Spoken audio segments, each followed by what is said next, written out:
يلا نعمل حلا في 10 دقايق بس، سريع جدا لعشاق القهوة وكمان لعشاق الشوكولاتة.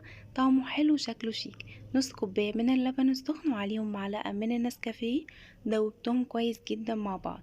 بعد كده جبت طاسة غير لاصقة أو تيفال، ونحط عليهم نص كوباية من السكر ندوبهم كويس جدا مع بعض. هنجيب ربع كوباية من الزيت، وبضاية تكون في درجة حرارة الغرفة، ومعاهم معلقة صغيرة من الفانيليا. هنقلبهم كويس جدا مع بعض لحد ما يمتزجوا. بعد كده هنجيب كوباية من الدقيق، مش شرط خالص ان هو يكون منخول، وهنحط معاه معلقة كبيرة من الكاكاو الخام. هنا عايزين جودة الكاكاو تكون كويسة لان هو هيدينا طعم حلو قوي.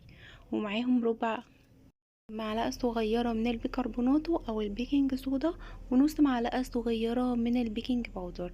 بعد كده هنقلب كل المقادير مع بعضها لحد ما يكونش فيها اي تكتلات خالص. بعد كده هننقل الطاسة على النار درجة حرارة هادية جدا. بعد كده هنجيب سباتولا ونلم كل الجوانب، ونغطي الطاسة بتاعتنا بأي غطا حلة. بعد 10 دقايق كده هتحسوا ان هي من تحت استوت ومن الجوانب كمان استوت، ولكن من فوق لسه ما استوتش. هنغطي عليها برضو تاني ونسيبها لحد ما تستوي تماما. الوش بتاعها بيكون استوى وهي كمان بتكون استوت. وما تقلقوش، هي مش هتلزق ولا اي حاجة.